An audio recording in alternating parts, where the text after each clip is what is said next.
Welcome to the Blueprint podcast hosted by Paul's Marketing Solutions.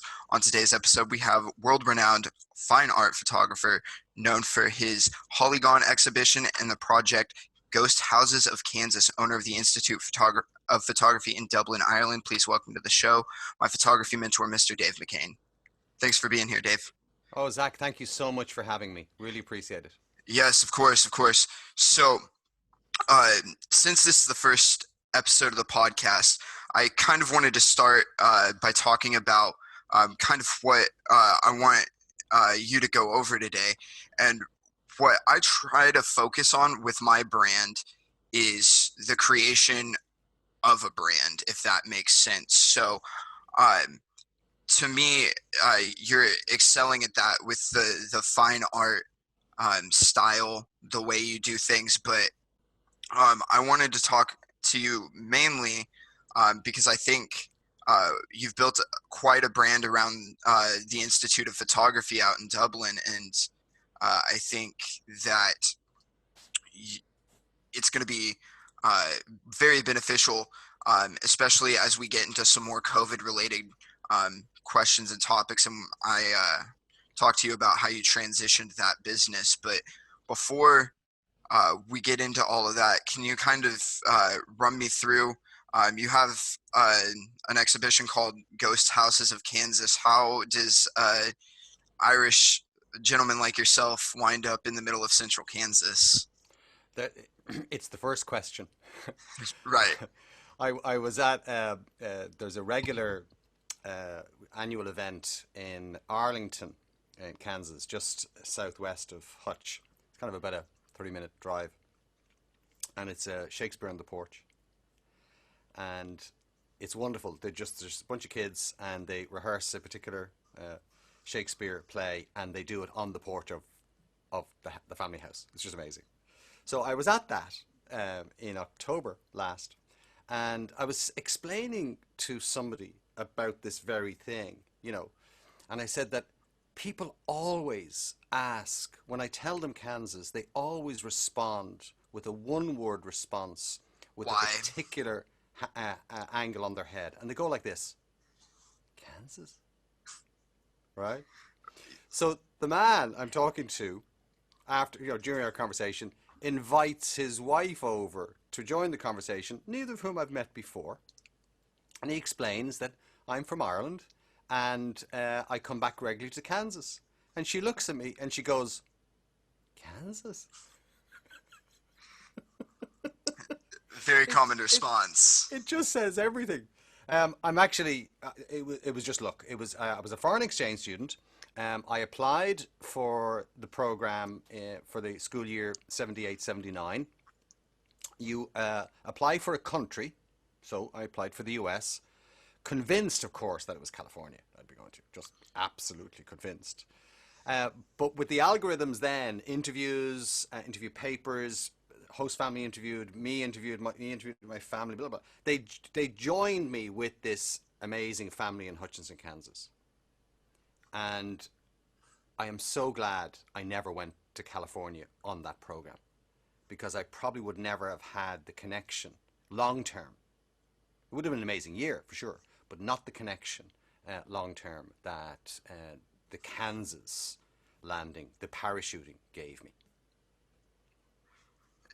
And do you think that influences, like, you said 78, 79, so you were shooting on, what, 35 millimeter back then. Do you think that growing up in Kansas with, like, shooting on 35 millimeter definitely changed your art style or influenced it? That's a really, really good question, Zach. In fact, I was using 110 film cameras, which essentially were point and shoots. Not very good quality film, but they were fine for snapshots. So I don't know that I was doing creative photography at that point the way I would think of it now, but I think the fact of having the camera with me, having things to photograph. So back here in Ireland, I don't know that I'd be taking very many photographs every day or every week. You'd only do it for special events, a family party, or maybe if you've gone out for the day. But every time I go to Kansas, I have these fresh eyes. I see things that others have long got used to and no longer see. So I'm photographing as much as my uh, part-time job in Wendy's on Main in Hutch can can let me do. So I think, and I think this is true of any area. You know, the more you use something, the more it becomes familiar to you in every way. So at that point, it was just getting used to, in hindsight, the act of taking photos, not necessarily taking good photos. Does that make sense? Yeah, yeah, of course. So a follow up to that, were you in like journalism or anything while you were over here, or was Yeah. In fact, I was in journalism class, and that I think is where the real spark occurred. I had been interested in photography before I went, but I only got my first camera going to America because my mom gave me the money to go buy one so I could record, you know. yeah, of Um, course. but in the journalism class, of course, you are mixing with the kids who are doing the yearbook. And I got to meet these photogs, and I thought they were the sexiest beasts on this planet. They had a free pass to go everywhere.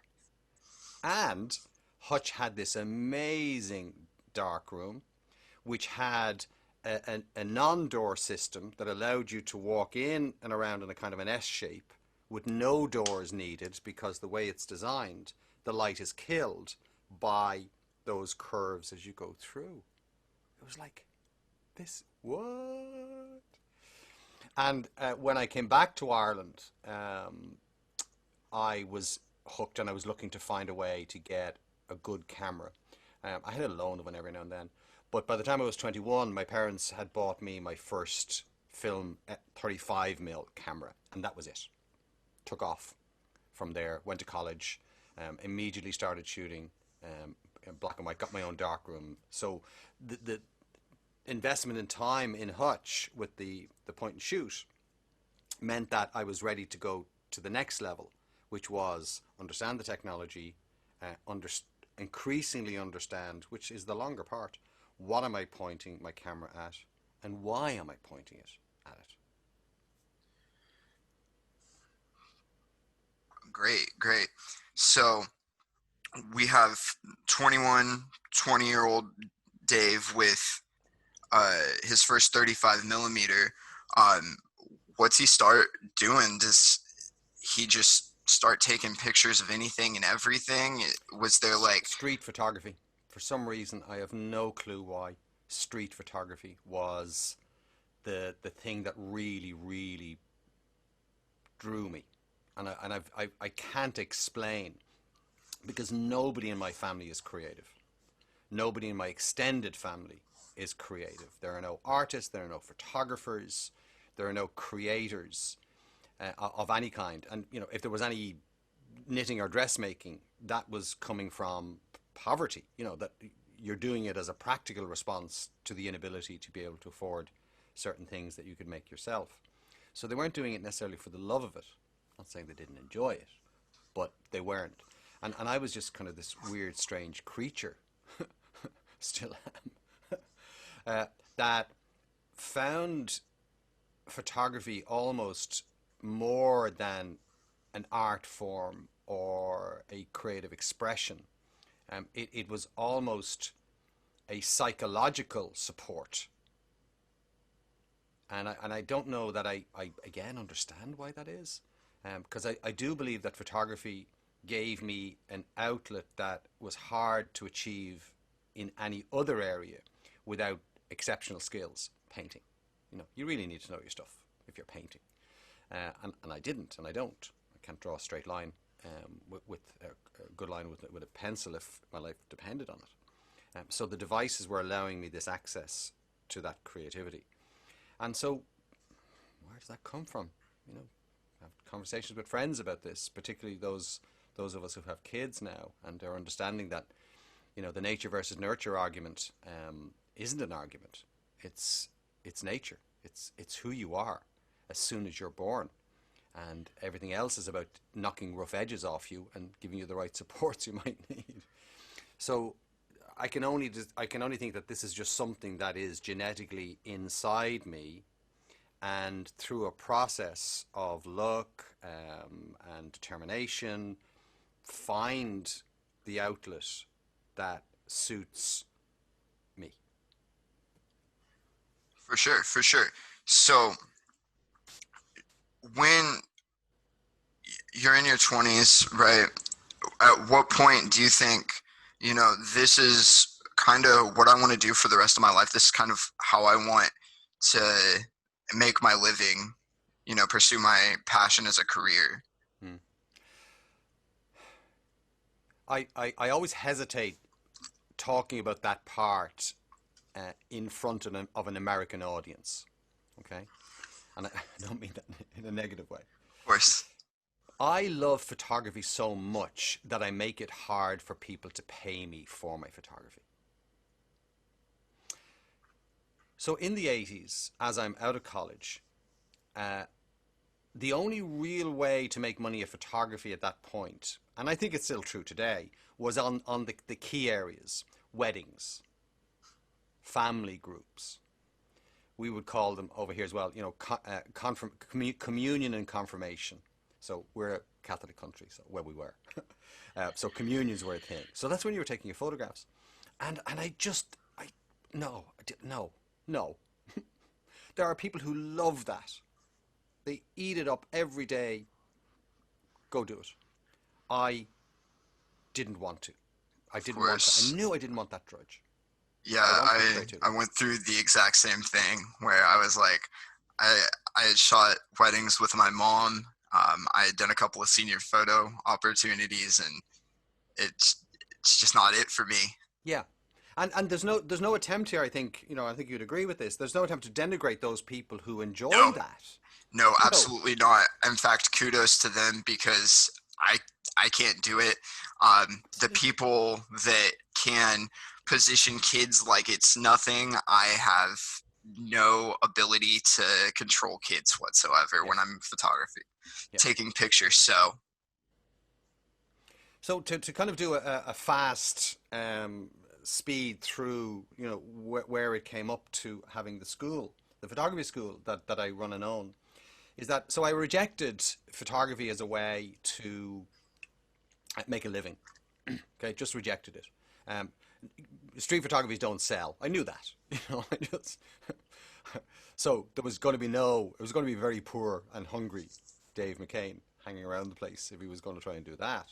And I had friends from college who had done well by going into photojournalism. For fact, one guy, Brian Mead, ended up in the Balkans during the war, in late 80s, early 90s, all over the world. Great photographer. And he was able to use that street photography sense in a photojournalist sense, and very successful and very, very good at it. So I decided for some reason that I would start a graphic design company. I had plenty of experience in drafting. We called mechanical drawing at that time. So, and at that point it was cow gum licking. You need to be able to draw straight lines and line everything up. So that worked, and I ended up making that a very, very successful business because I was able to use devices to get over the fact that I couldn't draw to save my life. So I'm able to use devices, and through that, then early adopter, 89. Spent $30,000 on my first Mac and laser printer, which was only black and white, and a monitor and a scanner and so on. And that expands and expands and expands. Early adopter of Photoshop. So I'm using Photoshop in 93, version 3 in 93. I'm using Photoshop. So photography stays there. Early on, I'm taking photographs for clients, even though I don't want to be a commercial photographer. But I figure I'm on site anyway. I'm talking to them. Might as well make a little bit extra money taking the photographs that I know I want for them. That worked well. So kept my hand in with the photography. And then I was taking photographs for a client in around 2002. I'd been taking some photographs. It was a political campaign, in fact, where I was following the candidate and then running back to get the film developed, to get it scanned so that they could use it in their newsletter. And so, you had a window of maybe a few hours, and using 1 hour photo processes. Didn't matter what quality they were going to come out in the prints. I'd scan them and correct them in Photoshop and send them on. Well, lo and behold, one day, a very crucial shoot was planned, but it was delayed. The meet and greet was delayed. And I got stuck in rush hour traffic to get back to the pharmacy that would do my developing. And I missed the slot. The film wasn't available until the very next morning. Missed the newsletter. And then I said, I'd been looking at digital. I said, that's it. I'm going to digital. So I found a bridge camera, 5 megapixel, from my photography Photoshop experience. I knew that that would give me a half page at super high quality and a full page with a bin of manipulation at good quality. So that kind of starts the digital connection. So I have the photography experience. I have the digital experience. I'm able to bring them together. And then people start asking me, should I go into digital? I had taught photography, by the way, for 10 years, from 85 to 95, adult night classes. And so that was there. And so betwixt and between, 2004, I set up a first free course. 2005, I set up a paid course, which is inundated with people. And 2006, I started my photography school. And that's pretty much the arc ever since then. Very cool, very cool. So, rush hour traffic is what made you convert to digital. To be the early adopter. I think I would have, nobody was switching at that point because a DSLR body only, a Canon, I want to say D30, they put their Ds in front, and then Nikon had done that, Nikon had done that, and then they put their Ds after. So the very first one was out. It was 3 megapixels. And it was $5,000 for the body only. Right? Yeah, no. So the Sony, I'd go broke. With the bits that I needed, bridge camera, 5 megapixel, including getting a flash and getting a wide angle. This had a 5x optical zoom. So that was a decent enough zoom. And then I got a screw-on Sony wide angle adapter. And all of that came to just around $2,000. And now I was up and running. So I'd been doing the research already. I didn't just drop into it. But I'm kind of glad I didn't spend that kind of money on a 3 megapixel camera body when 2 years later you're getting 10 megapixel camera bodies for a third of the price of that, So yeah, I hadn't thought of it like that. Rush hour, the horrors of rush hour traffic of what has given me the career that I have now. For sure. And so then let's talk about how I guess our relationship kind of came into it. I know you probably best for your blue light or your blue moment photography, your light trails. Were you doing like long exposures right from the get-go with the digital? Was that something you were doing on film? Yes is the answer to that. And any journey we take, certainly a creative journey, is not straight. Okay, most creative journeys kind of go like this, and sometimes they go like this, and then they go like this. So there's no straight line, but each thing builds on itself. One of the things that I personally enjoy about photography is that it's a strange mix of the technical and the creative. I think it's very hard to be creative in a front of brain sense when the tech is tripping you up. So you have to understand the tech to be able to create the images you want deliberately rather than by accident. Okay? And a lot of people are like that early on, particularly with auto. Something, take a photo of that, looks great. Oh, that looks great. And in your head you're saying, I have no clue how that happened. So that's the problem. How do you repeat that? How do you make minor changes that improve the image if you've no clue how the whole thing was built up? So I have a technical brain as well as a creative brain, which some people call that bipolar disorder. I'm not sure. Of But course. it's that strange mix. So sometimes, but they can never exist half and half. That in my mind, it swings. So once the technical is sorted, the creative can take over, and I enjoy both sides. So I was always playing around with settings, with off-camera flash. I think, in fact, if I remember correctly, probably my first technical attempt in the late 80s was to uh, fo- do portraits of people who had suffered some mental health issue. And I remember one photo and I don't have the negatives anymore. One photo I took was of a friend who had attempted suicide on a couple of occasions. And I was attempting to set up a situation. This is all pre-digital here, So you could potentially blend images in the enlarger, but that, a lot of scale, and you didn't have finesse control. So I tried to get a razor blade shadow on the background behind him by using an off-camera flash that would be triggered by an optical slave. Flash fires and it fires the other flash over there, and it just failed.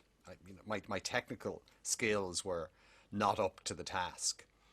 I could do it now in the drop of a hat, but there's 30 years experience in that. So I suppose that's what I've always done, is that I've always tried to build in those technical elements within the creative side of what I want. Because I'm not interested in just turning up, taking a photograph and going. Anybody can do that. I want to bring something to the table that is me. And I think that's what a brand is. I think that's what a look is that somebody creates. It's them being themselves. You can manufacture it, and companies can manufacture it, but you always know that it's not real. There's always something that just says, I don't know that they've really signed up fully to what they say they're about, So I think I suppose if there's anything that connects my photography, is that, and maybe we'll just show some of the viewers images that are more indicative of the kind of thing that I like to do. And we have, like, here's a prime example. This is what's great about Kansas, by the way, is that it's hard to get these kinds of images in a big city. Nothing, and this is a test shot, nothing terribly strange about it, except that it is a 3,958 second shutter speed. So the camera's open for over an hour. Yeah, that's crazy. I noticed that shutter speed. So that requires a lot of technical response in terms of what do I need to do to make all this work while still getting a correct exposure, okay? And shutter speeds, the exposure triangle, if you haven't learned it, go learn it. Learn it off by heart. It'll save your bacon time Every and single time again. time. That Every that single is time. that is so true. In Here's an fact, example of how I feel the technical and the creative come together, but in a way where you make the choices on both sides of that equation, rather than just using an accidental, oh, that's a creative look I got in that, I'll go with that, but bringing an element of choice within it as well. And these are shots that I will often do for tutorial images, that I can show students what this means. Because fundamentally the problem that most photographers have when starting out is that the camera is set up under auto to save you from yourself. And pretty much that saving is all invested, or mostly invested, in making sure you don't get camera shake. So keeping the shutter speeds fast prevents camera shake. But keeping the shutter speeds fast also prevents you from getting, accidentally or otherwise, into some creative areas. And so here's an example of how that works. So this is a series of photographs of a fast-moving stream. And I wanted to show people the effect that the shutter speed has on that moving water. And what I tell people is that you must understand that when there is no movement in your shot, then the shutter speed does not matter. Photograph of a brick wall at a slow shutter speed and a fast shutter speed is the same. As long as the exposure is correct and as long as the camera isn't shaking at the slow shutter speed, so on a tripod, it's the same. But when you have movement, then a shutter speed which matches with that movement can give you a certain result. So let me show you. So here's 1/500th of a second on fast moving water. Here's 1/250th of a second on that water. No real change. Okay, just shifting of the water as it moves around. 1/125th of a second, not much of a change. Now at this point, it makes no difference. So auto is giving you or trying to give you those kinds of shutter speeds, so you're not seeing any result other than, ooh, there's the water. But your memory of the water moving is what sticks with you. But the visual is not giving you that sense of the movement that you experienced when you were there. So as we start dropping the shutter speed, 1/60th of a second, 1/30th of a second, we start getting into transition. So the shutter speed that defines, or the shutter speed that blurs or sharpens movement is all defined by the speed of the movement itself and its distance from you. So there will be a transition between those two. No effect at the high shutter speeds. 160, 130 is the transition. And then by magic, at shutter speeds auto tries to make sure you never go to, you start getting this lovely texture in the water. And what's happening is the shutter speed is allowing the fast moving water to show you the path that it's taking. But it doesn't end there, because as I increasingly reduce the shutter speed itself, and now we're down to 1/4 of a second, we have this wonderful effect. And I just want to show you this at well, let me see, yeah, half size will be better for this. There we go. So you can see more of the image. So look at this, it's like a painting. But that's all in the camera. Go on down to half a second, 1 second, 2.5 seconds. And what you end up with is a very creative result of a particular shutter speed. And by the way, some people in my class have said they like the fast shutter speeds. That's fine. That's your creative response, because no one of these is the best. One of these is good for somebody and another one is good for somebody else. But for me, it is always the 1/4 second that I go back to. And let me jump up to the fast one again. Whoops, I have a number of examples. To me, that's just bleh, lovely place. You know, yeah. Well, that's an old round tower in the background. So tourists come in and go, whoa, wow. But yeah, we have them all over the place, so we're not that excited by them as much. And so I just go down and I find this shutter speed, this 1/4 second shutter speed on that shot. And it's like, wow. So to me, that's a really good example of how technical command delivers a creative response. Does that make sense? Mm-hmm. It's not to say that if you're technically deficient that you'll take bad photos. That technical deficiency will lead you in a different direction. You won't necessarily be taking photos such as that one. Of course. So I've got a couple more things before we wrap up. Mm-hmm. So the other, I want to talk about 3 projects real fast. First of all is your Polygon exhibit, which I got the privilege of viewing for the first time, I think 3 or 4 years ago. Mm-hmm. So it's an exhibit that traveled internationally. Yeah. Yes. So first of all, like,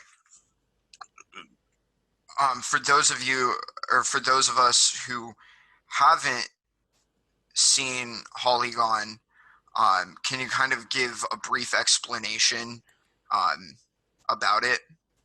I most certainly can, and thank you for asking because this is a project that's very close to my heart. In fact, what we're talking about here now is another level, and this is storytelling through imagery, project-based photography, where you're not just going in and taking a shot and then leaving. You're using images to tell a story. Whether that story is immediately accessible to an audience or not, somewhat irrelevant to a degree. Okay, if you want to make money, it's very relevant, but if you're trying to be creative about it. So, I am divorced from my second wife, who made it really hard and, in fact, eventually impossible for me to see the daughter that we have together. And I had set aside a room. I'd left the family home, got a house, had a bedroom, had it done up for Holly. And Holly just one day didn't come and never came again. And I left that room as it was because I just couldn't go into it. And it was full of her things, full of things that we had bought together, some things that she had brought over and just never came back for. And I wanted to document it. In the days before I finally left that house, I wanted to document it. And what I did was I called, I wanted to go back in time, so I picked up a camera that I had used at when I was 21. I wanted to put film into it, and I had a technical response to be able to increase the grain, because I had my own darkroom, was able to do that. And then I just simply documented that bedroom. And that's really what I did. And so they're all shot on film. They're all, it's pushed, this film. And pushing means that you underexpose and overdevelop. So you give the film less light. So in fact, this is 400 ASA ISO film shot at 1600 ASA ISO, which underexposes, but it really takes the grain and makes it like golf balls. And you compensate by developing the film for longer. Then scanned them, brought them in. It's a 50mm 1.8. I'm shooting at maximum aperture 1.8 so that I can blur the background. And that's really what they are. So they're a document of a time and a room and things that no longer exist. And I wanted within that project to give an immediate sense that this was a tween girl and Right, concentrated on those elements. for sure. I noticed the Justin Bieber poster, so. Yeah, and that gives it that's a certain moment in time as well, shall we Oh say. yeah, oh Yeah. yeah, for sure. I remember exactly how old I was when that he kind of came on the scene. I was in middle school, so. And I'm very much aware that history is all around us, but so many people are deleting it immediately because it's not a good shot. So Justin Bieber is history. That particular poster, his look, that's history. So if that shot had been deleted because it was slightly blurred, then it might be impossible to date this exhibition or this project. But Yeah, there's nothing about these other than him that says, aha. So future archaeologists will be able to say, we think this was in the moment of, right? So I try to make sure that I've got something that I can see that, okay, that will pass. A fad, a fashion will pass. And I try to include those within my projects. for sure. And so, as something with as personal as Polygon, I think a lot of times, not just artists but business owners, we have this tendency to work on this project and say, "This is my baby, don't Hmm. touch it." Hmm. How, what was it like to take something so raw and so emotional and so personal to a public exhibition? Yeah. Really good question, Zach. Really, really good. And I didn't really fully bring full circle my statement about I'm wary of saying this in front of Americans. And it's all to do with capitalism. So as a graphic designer, I ran a very successful firm for 25 years. I was able to expand my creativity. It helped my compositional skills, planning skills, everything.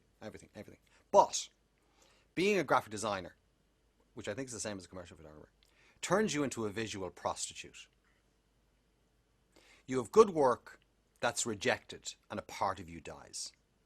You have bad work that's accepted because you need to pay the bills and a part of you dies. Creative outlets, which are defined by what other people may or may not like, can never be fully personal. So with this project, I'd already been building up this, what I hope is, and everything is all a spin of some sort, but an honest response. So I'm not the only divorced dad who doesn't see his kids. I might be one of the few who's documented that, which may help other divorced dads or daughters of those divorced dads go, oh my God, right, maybe we need to look at this again. Pollyanna, wishful thinking, who knows? But that multifaceted, multi-pronged approach is what I try to bring to all my photography. That first of all, it must be personal me, not influenced. Because if I like blue and the market likes red, guess what I'm producing? But if I don't care what the market thinks because I want to do what I want to do, then I'm going to do lots of blue stuff. Will people like blue stuff? I don't know. I actually don't care, because the luxury I have of being a creative who's not defined by any money they might make out of that creativity means that I don't care. Honesty is the best policy, is one of the things I remember my mother saying from the time I must have been in the cradle. Honesty is the best policy. In this project, I don't denigrate anybody. I don't go off and use bad names about anybody. I'm just simply stating it is a fact. I am a divorced dad. I had a daughter that I love. I did not see her and still do not see her, but this is what was an attempt to build a life together, and it's gone.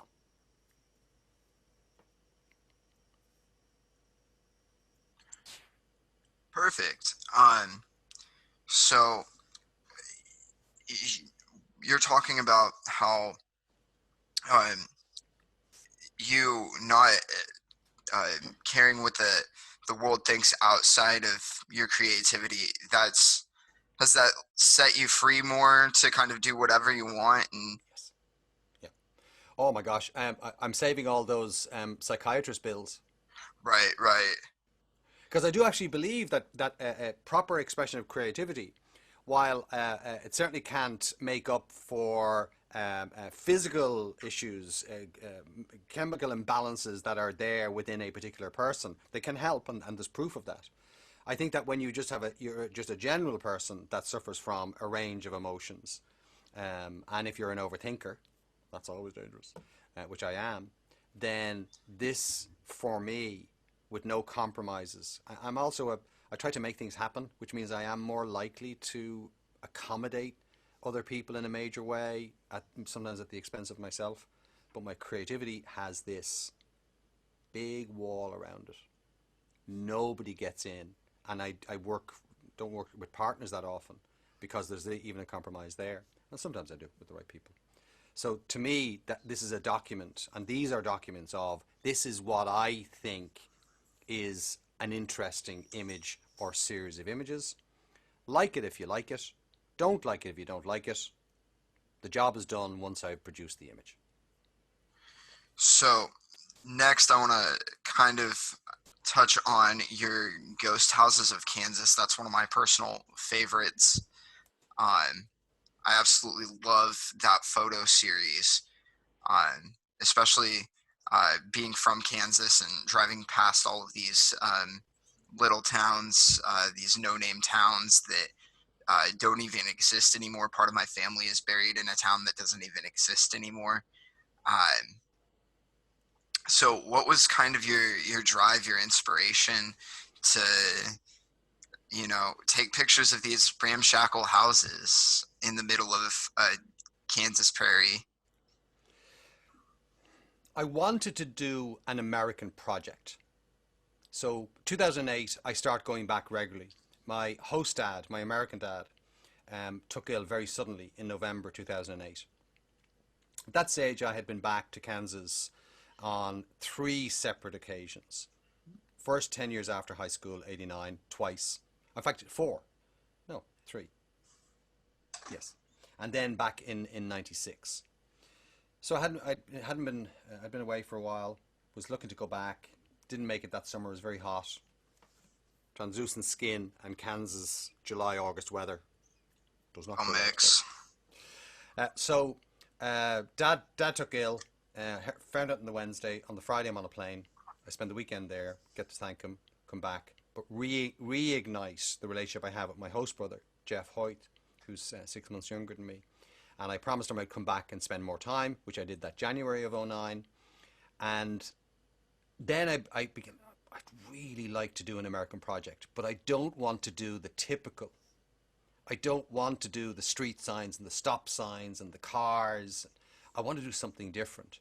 I know at that time, parallel, I was trying to develop a technique that is digital, but gave me the feel that I got in my film photography days with my pushed, processed film. But I didn't want to shoot this on film. I wanted to shoot this on digital and process it. So over that year, I began to coalesce around an idea. Everybody loved abandoned barns. Didn't want barns. Yeah. And then somehow I began to zero in on the abandoned houses. And I didn't realize until afterwards that the fundamental reason for that initially was that I'm astonished that a house could be abandoned because I come from a dysfunctional family, highly dysfunctional family. I'm divorced from them, in fact. And yet they're together as a family. The house was maintained. So how can a family do this if... So I wanted to give a mood to this. I feel very sad about these. I feel extraordinarily, I don't know, unsettled, I suppose, because I'm looking at what a broken family looks like from the outside. Broken in the sense that they've had to go. Why? And so over the period of 5 years, I started shooting these, realizing I needed to shoot them in winter time. In fact, this house is now gone. This was shot in November 2009, the first project. I'd read that these houses were disappearing, and this one disappeared about 6 years later. It began to fall, and then they knocked it down. So I wanted to bring this sense of drama. That's why they're wintertime. That's why there's no leaves on the trees. I wanted to just show what these houses are now, so that the viewer could project themselves into it. And so this is how serious I am about taking photographs, that I'm out in sub-zero. By the way, in Ireland, the coldest it gets in the winter is about 28. And if the snow falls, it's down for an hour and it's gone. So this is like, I'm not ready for this. But because the project is a separate entity, it demands that I do this. And so that's what it was. It was that, and this I think is probably the most important thing to me afterwards. While the initial ideas are very solid and true, I wanted to insert myself into Kansas history, into a place that means so much to me, into a place that probably saved my life, because without it, I wouldn't have had the affirmation and the support and the love, because coming from a dysfunctional family means that you choose friends wrong. I'm parachuted into a bunch of brilliant people who know brilliant people, and that saves me. So this is a way of documenting history, a history that was very much populated by people like me, immigrants from the potato famine, immigrants from Europe at that time. They're the ones who set these houses up. So in a sense, I'm injecting myself in, projecting myself in, so that I have a record of these houses, of these people, of this time, of this history of this place before it's gone. And I hope I've done it. Awesome. Awesome. I always love hearing the explanation for that. I've probably heard that explanation like 2 or 3 times, and I love it every single time. That means I'm not lying. Or at least maybe I'm consistent. Right. Before we wrap up, I want to talk about my personal favorite project that you've done, and I don't know if you know which one I'm talking about. I think you might Yes. have a good guess. I got to be a part of it, so that's why it's my favorite. And that is the Superman shoe. Yes. So, while Dave's getting some images pulled up, I'll give a quick little context. He wanted to do a 1970s Superman show. The town that he visited uh, when he was a foreign exchange student happens to be my hometown. Every year we rename it for Clark Kent. We rename it Smallville. And so Dave asked if he knew if his network knew a comic book artist or any artists. I happen to know an amazing digital artist and comic book artist. And so I put that together, and then I got invited to go hold a little tiny flash bulb for a couple hours and had the time of my life. So It was fun, in fact, and you were key to oftentimes with these projects, and this was a big one. This is Hollywood production values here in Hutchinson, Kansas, and our goal is to replicate. You know, what would it be like if Superman arrived in Hutchinson, Kansas, to watch the movie of himself? Right? That was the idea. And Superman the movie was playing in cinemas the year that I was in high school in Hutchinson High. 78. That was the Christmas January period of 79. So Christmas 78, January of 79. And so we just put the call out, asked the Fox would they change the marquee, and they said yes. We asked them would they show the movie inside so everybody could go in and watch afterwards. They said yes. I asked a number of people with classic cars of that time would they come along, and we cleared all the cars out, made sure nobody could park with a new car, but leave the cars in the background that were newer because you'll just focus on the front and come up with a storyline. And the storyline is that Superman is coming down to save the young woman who has been affected by the nasty vehicle here. And so this took us all of about 2 hours to set up. So the issue was that the light is great here, the light is great here, the reflection on the old car here was great, we got lovely light in the sky, but Superman was dark. By the way, Superman is standing on a platform we made, and then at the end we get him down, whip the cart out of the way, and then use another shot of that where we blend it out. And if it weren't for Zach holding a flash gun with a snoot on it, aiming at Superman, there's the whole setup, Superman was in silhouette. It just wouldn't have worked as well because he wasn't lit. So there was do you remember, it was a mad scramble about, Zach, come over here. Let's give this a try. Try this angle. Let's try this power. Hold it there. And what we did then was while he appears in the shot, while you appear in the shot, Zach, I knew that the final blend was going to be with everybody standing where they are, Superman down, the structure gone, you gone, and then blending it in. And then we had a comic book friend create the storyline, which we would then put together. So let me show you that smaller again so you can have a look, because it is a lot of fun. So we literally have the comic where we're talking about Superman coming in. He hears the call, the cry of the girl, heads to Earth, comes down to the Fox, and then we have the action itself, and then we follow through with what the aftermath. He saves her, the mom is super thankful, and then he flies off to save somebody else. And I want to point out something real fast. So to the people that are watching the screen right now instead of just listening to the audio format, Superman might look a little weird, but it is accurate to Ethan Claplin, who played our Superman. And while the comic might look off to a normal Superman, that comic is spot on to Ethan. So Yes, yes, I correct. just to defend Phil for a minute. He's a fantastic artist. So, Fantastic. Phil is brilliant, and in fact, I'm so thankful that he took the time to do that. He's an amazing comic book artist.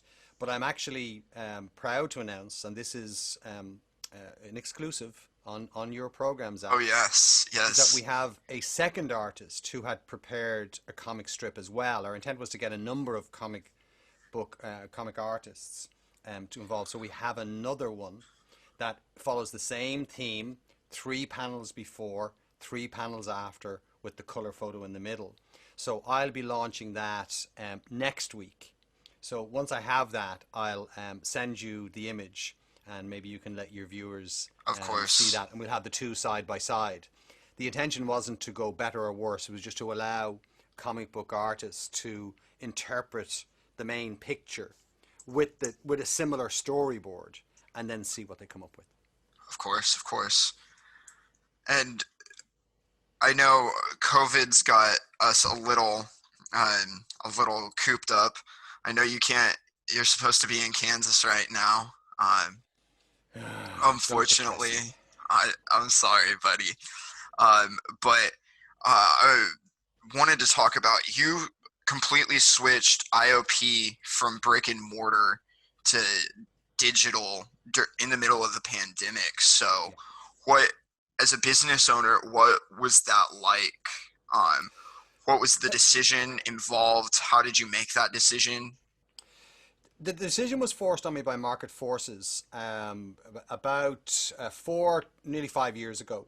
And I had a very successful classroom based business. We were the best in Ireland by a long shot, mainly because I intend to be best when I do it, but also because I was only doing that. Others were teaching while also being photographers or being accountants or whatever.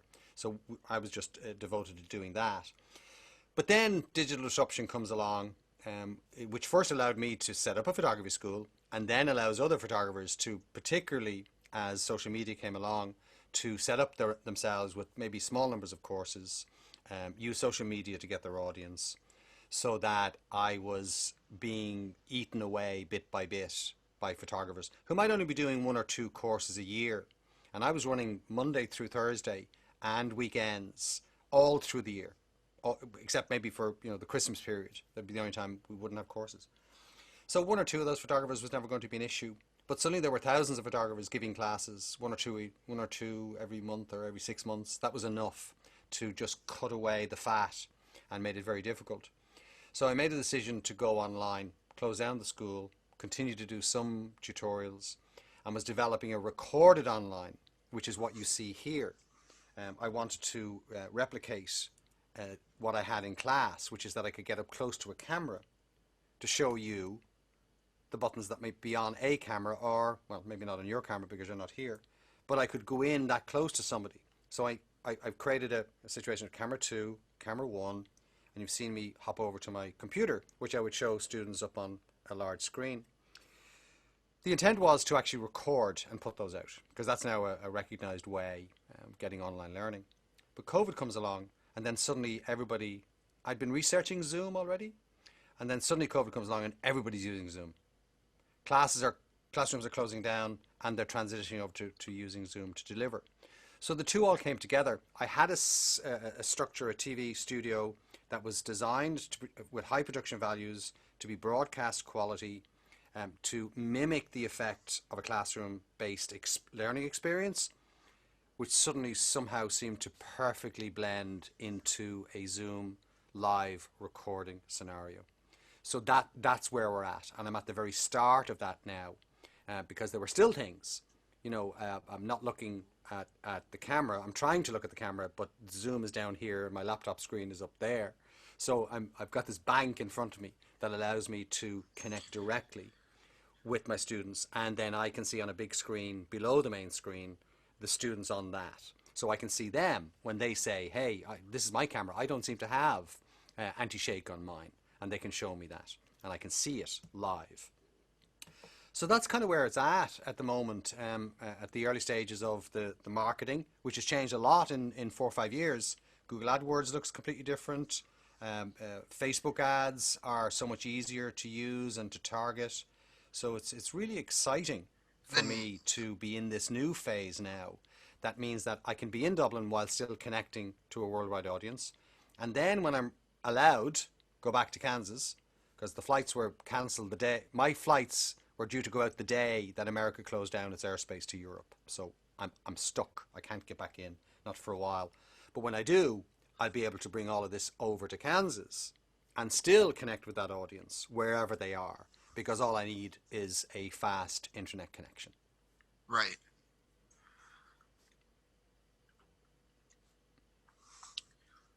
perfect. So how has, besides uh, flight canceling and uh, you going to Zoom, have you seen an uptick as far as people like doing, wanting to purchase like courses or and things like that from you during Corona? Yes. Yep. It's a long game to get into a big market. So my physical school obviously was based in a physical market, and the limitations there were 35 minutes of a drive, more or less. Dublin has the metro area is maybe 1.1, 1.2 million people within that circle. So that's kind of a nice audience, except when you're being eaten away by smaller players. So it's more expensive to reach a bigger market, of course. Your reputation, my reputation in the Irish market was quite high because I've lived here and I've been around and I know people and people who know me know people. In a larger market like the US, even the eastern US, Ireland has a population of the whole island 6 million. So the eastern seaboard, the east coast, or the eastern time zone has 159 million people in it. You know, so it's a different game altogether. So yeah, this has been forced. We'd be here 5 years from now without COVID. It'd be 5 years we'd get here. COVID has accelerated that process. So everybody's learning. They're trying to figure out how this works. They're doing multiple Zoom meetings. So we're getting used to the technology quicker. Zoom went from 10 million active users in December to 300 million at the end of March. So that shows you how much of an uptake using the likes of Zoom to be able to connect directly to an audience, be they down the street or the other side of the world. Perfect, perfect. All right, so I think that is going to wrap up everything that I wanted to talk about. One final thing before we close out the podcast, Dave. Where can we find you? Okay, and I'm sure you'll put a link up in your show Of notes. course. The address is very simple. It is www.iop.ie.